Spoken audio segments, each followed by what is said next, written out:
अस्सलाम वालेकुम dear students, आज जिस वीडियो के साथ मैं हाज़िर हुआ हूँ वो बहुत ही बेनिफिशियल वीडियो है आपकी पेपर प्रेजेंटेशन के हवाले से। ये मेरे सामने फ़र्स्ट ईयर फ़िज़िक्स के पेपर का सॉल्यूशन है, एक टॉपर का। आपको मैं बताने जा रहा हूँ कि कैसे प्रेजेंटेशन दी जाती है। फ़र्स्ट ऑफ़ ऑल आपने लिखना है सेक्शन 2। सब्जेक्टिव टाइप नहीं लिखना होता क्योंकि ऑलरेडी अंडरस्टूड सी बात है, ये सब्जेक्टिव ही है, तो इसलिए वो अब नहीं लिखा जाता। इसलिए सेक्शन 2 लिखना है। सेक्शन 1 MCQs का होता है, तो आपने लिखना है सेक्शन 2। उसके बाद शॉर्ट आंसर्स, ये देखिए 1 लाइन की स्पेस देके short answers. Then question number 2, question 2 खाली, नंबर भी नहीं लिखा। उसके बाद ये पार्ट नंबर 1 दिया, ये मिड में भी दे सकते हैं। ये 1 पार्ट कॉमन फीचर्स। और ये देखें, जब उसने जवाब दिया तो थोड़ी सी स्पेस छोड़ के आंसर अपना लिखा, और इसी तरह इसके यहाँ पर स्पेस नहीं छोड़ी क्योंकि आंसर आपका कंटिन्यू है। और बुलेट्स की फॉर्म में, ये देखें, पॉइंट्स की फॉर्म में उसने आंसर कर दिया। पॉइंट्स की फॉर्म में आप आंसर करेंगे तो ज़्यादा अच्छे नंबर आते हैं, क्योंकि एग्जामिनर्स के पास इतना टाइम नहीं होता कि वो हर चीज़ को बगौर एक एक करके पढ़ सकें। ठीक है, ये एक आंसर था। फिर एंडिंग लाइन लगाई। देन उसके बाद आपके पास ये देखें, उसके बाद ये स्टेशनरी वेव्स का क्वेश्चन है। स्टेशनरी वेव्स का क्वेश्चन आया तो ये देखें, बड़ी खूबसूरत तरीके से उन्होंने ये पार्ट नंबर लिखा, जो टॉपर है। उसके बाद उन्होंने ये थोड़ी सी स्पेस छोड़ी, और उसके बाद ये जो कीवर्ड्स हैं उनको मार्कर से उसने जो है वो लिखा है। ये देखें, नो, ऑपोजिट, डायग्राम। ठीक है, और बहुत ही खूबसूरत तरीके से उसकी हेडिंग दे के स्टेशनरी वेव्स की, और फिर एंडिंग लाइन लगा दी और ये डायग्राम बना दी। ठीक है, ऑपोजिट कीवर्ड लिखा और नो भी कीवर्ड लिखा, उसको मार्कर से हाईलाइट कर दिया। देन टाइम डिफरेंस का सवाल आया, उसमें भी बड़े खूबसूरत तरीके से faster in solids than in gases, time difference का ये कीवर्ड था, तो ये मार्कर से लिख दिया। और सवाल का जवाब शुरू करने से पहले इतनी स्पेस छोड़नी है, वो ज़रा खूबसूरत लगता है कि कोई चीज़ शुरू हो रही है। और हेडिंग जब डालनी है तो एक लाइन ये वाली छोड़नी है, एक लाइन छोड़ के देन आपने स्टार्ट करना है, ताकि थोड़ा सा वो डिफ्रेंशिएट हो सके। Then next question, speed of sound. Speed of sound में क्या हुआ कि स्पीड ऑफ साउंड लिखा, उसके बाद जब फार्मूलाज लिखे तो वो मार्कर से लिखे, और यहाँ से जो है जवाब देने से पहले इतनी सी स्पेस छोड़ी, और एंड पे भी जब एंडिंग भी दी तब यहाँ पे थोड़ी सी स्पेस छोड़ के फिर एंडिंग की, उसको कंक्लूड किया, फिर एंडिंग लाइन लगा दी। अब नेक्स्ट है मूवमेंट।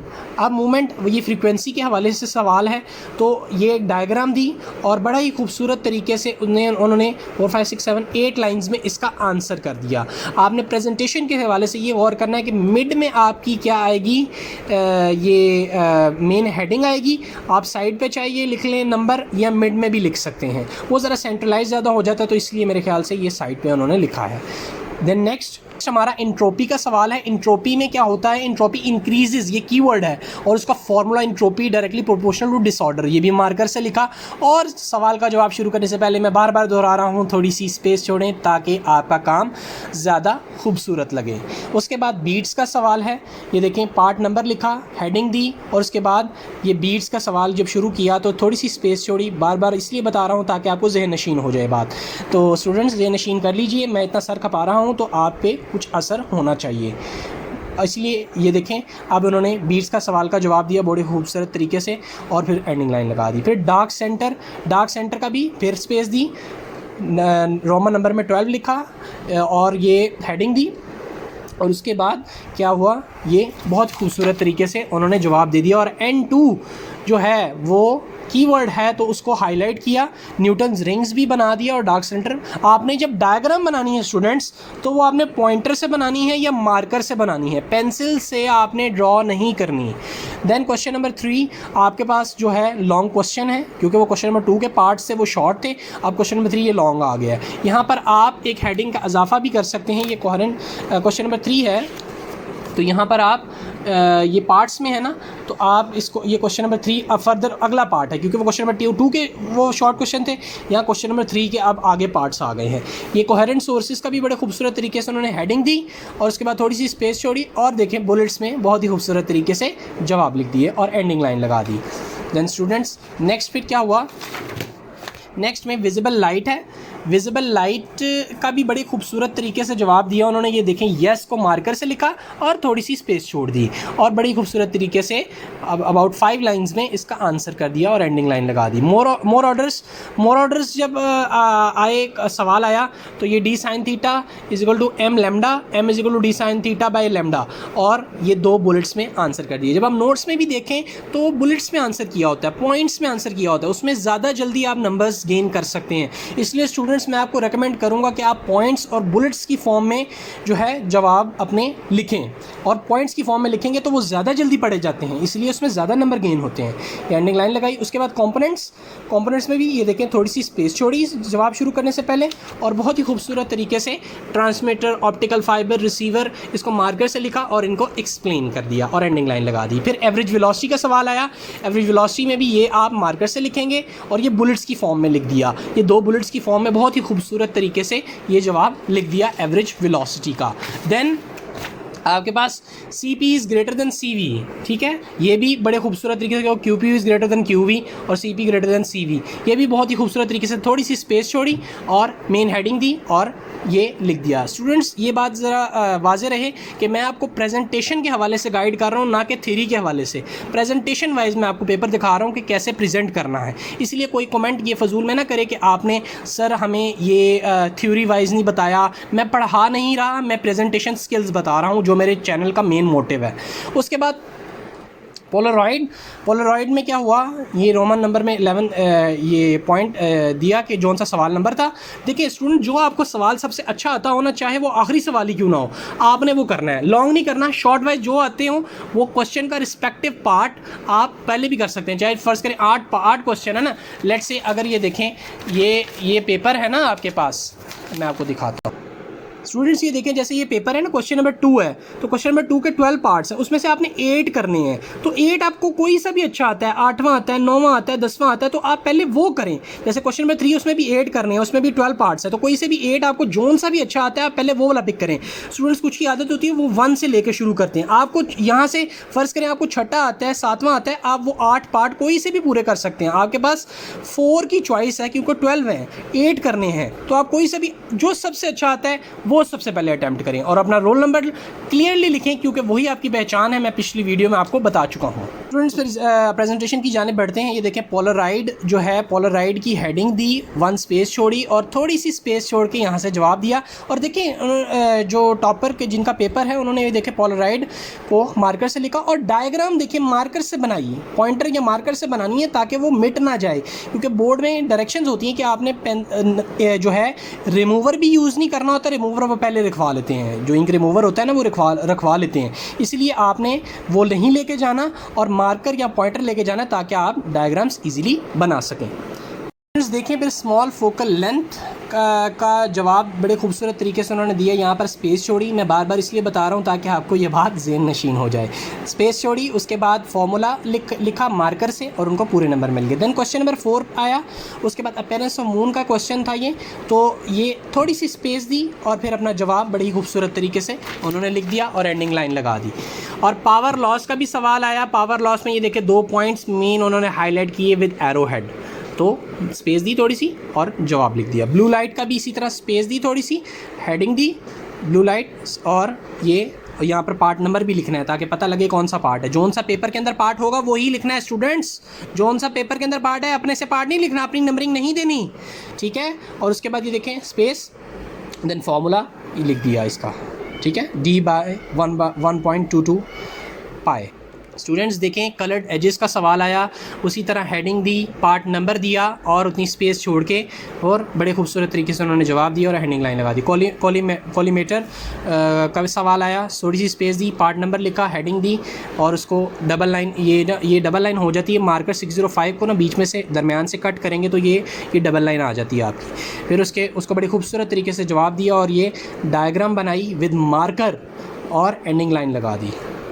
स्टूडेंट्स फिर एक न्यूमेरिकल टाइप से सवाल है और उसको प्रूव करना है। तो ये देखें, ये उन्होंने क्या किया, ये लिखा, उसके बाद दोबारा लिखा, या आप मार्कर से भी लिख सकते हैं, और हैंस शोड उसको प्रूव कर दिया।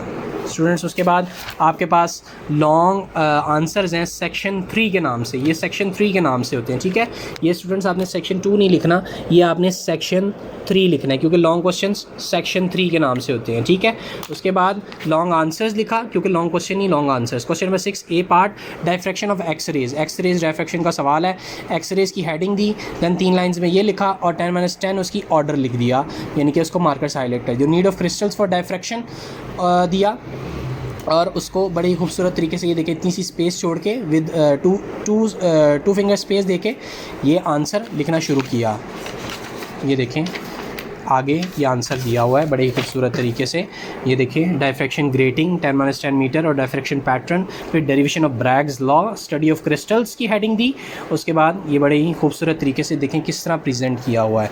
उसके बाद ये देखें, ये डायग्राम देखें मार्कर से बहुत ही उम्दा तरीके से बनाई हुई है, एक्सपेरिमेंट और ये डायग्राम, और आगे उसको मोनोक्रोमेटिक बीम्स और सारा वो एक्सप्लेन कर दिया है विद स्पेस लगा के, 2D साइन थीटा, ये path covered by lower beam, और ये उन्होंने फिर देखें कंक्लूड किया उन्होंने बड़े ही खूबसूरत तरीके से फॉर ब्राइट फ्रिंज और एप्लीकेशन, और फिर एंडिंग लाइन लगा दी। पार्ट बी फिर न्यूमेरिकल का होता है, और न्यूमेरिकल को देखें, गिवन लिखा, गिवन के बाद रिक्वायर्ड लिखा, फार्मूला, देन कैलकुलेशन। ये होता है टॉपर्स का पेपर, रिक्वायर्ड, फार्मूला भी लगाया कि फार्मूला कौन सा लगना है, कैलकुलेशन, और रिज़ल्ट एंड पे दे दिया। देखिए कितने ही खूबसूरत तरीके से उन्होंने ये किया है। मैं किसी की पब्लिसिटी नहीं कर रहा, लेकिन जिसका काम अच्छा हो उसको अप्रिशिएट करना चाहिए। मैं किप्स की पब्लिसिटी नहीं कर रहा, जस्ट जिसका काम अच्छा है मैं उसको जो है अप्रिशिएट कर रहा हूँ, बल्कि किसी की पब्लिसिटी करना मेरे चैनल का मकसद नहीं है। उसके बाद देखें, ये क्वेश्चन नंबर 7 सिंपल माइक्रोस्कोप का शुरू हुआ। पहले माइक्रोस्कोप की ये मार्कर से हेडिंग दी, working in construction, then application की हेडिंग, और फिर देखें मैग्नीफिकेशन, देन उसकी डायग्राम, और फिर उसकी सारी वर्किंग। ये देख रहे हैं आप, ये देखें ज़रा गौर से देखें, ठीक है, इस तरह से करना है। उसके बाद ये फिर उसकी वर्किंग है सारी, 1/f = 1/p, जो भी आपका डेरिवेशन है वो आपने प्रूव करनी है, वो आपको बेहतर तरीके से पता है। मैं आपको प्रेजेंटेशन के हवाले से एक्सक्लूसिवली गाइड कर रहा हूँ, तो आप प्रेजेंटेशन पे ही ध्यान दें, ना कि आप कहें कि मुझे एक्सप्लेन भी करें, हमें पढ़ाएं भी ये। तो प्रेजेंटेशन आप देखें सिर्फ, ये देखें। उसके बाद ये प्रेजेंटेशन ये बड़ी खूबसूरत तरीके से दी, और उसके बाद पार्ट बी उसका न्यूमेरिकल आया, न्यूमेरिकल किया उन्होंने, और ये देखिए न्यूमेरिकल कैसे किया, गिवन, रिक्वायर्ड, फार्मूला, कैलकुलेशन, ठीक है। ये टॉपर्स का पेपर होता है। फिर मोलर स्पेसिफिक हीट का आया, ये भी बड़े खूबसूरत तरीके से उन्होंने किया। ये देखिए एरो हेड्स के साथ किया, क्वेश्चन नंबर 8 पार्ट ए लिखा एरो हेड्स के साथ। उसके बाद डेरिवेशन किए उन्होंने, ये देखें मार्कर से की, ये देखें गौर से देखें उन्होंने, ये देखें ये भी मार्कर से लिखा, ये भी मार्कर से, ये भी मार्कर से, ये भी मार्कर से, और ये भी मार्कर से। उसके बाद स्टूडेंट्स आप देख सकते हैं कि ये देखें P delta V = R delta T, ये भी मार्कर से, और ये डायग्राम्स बना दी और एंड कर दिया सवाल। उसके बाद फिर एंड पे न्यूमेरिकल आया, गिवन, रिक्वायर्ड फॉर QE बताया QE के लिए क्या चाहिए, और देन उसको जो फॉर M वो एंगुलर मोमेंट मैग्नीफिकेशन निकाल ली उन्होंने। फिर जो है आपके पास जो है ये जो है पेपर जो है वो ख़त्म हो गया है, क्योंकि उस ईयर के जो पेपर था उसमें प्रैक्टिकल भी इंक्लूड थे, इसलिए यहाँ तक ही पेपर था, और उम्मीद है आपको बहुत अच्छे तरीके से ये पेपर समझ आया होगा। और मेरे चैनल को लाइक, शेयर और सब्सक्राइब करना मत भूलिएगा, और तो हमें याद रखिएगा अगले वीडियो में मैं हाज़िर होऊंगा बहुत ही ज़बरदस्त वीडियो के साथ, और आपको जो है पेपर के अंदर जो बच्चे गलतियां करते हैं उसके हवाले से आपको गाइड करूंगा, और केमिस्ट्री का भी पेपर बहुत जल्द अपलोड किया जाएगा जिस तरह फ़िज़िक्स का डिस्कस किया। तो तब तक के लिए अल्लाह हाफ़िज़ और अल्लाह हामी नासर।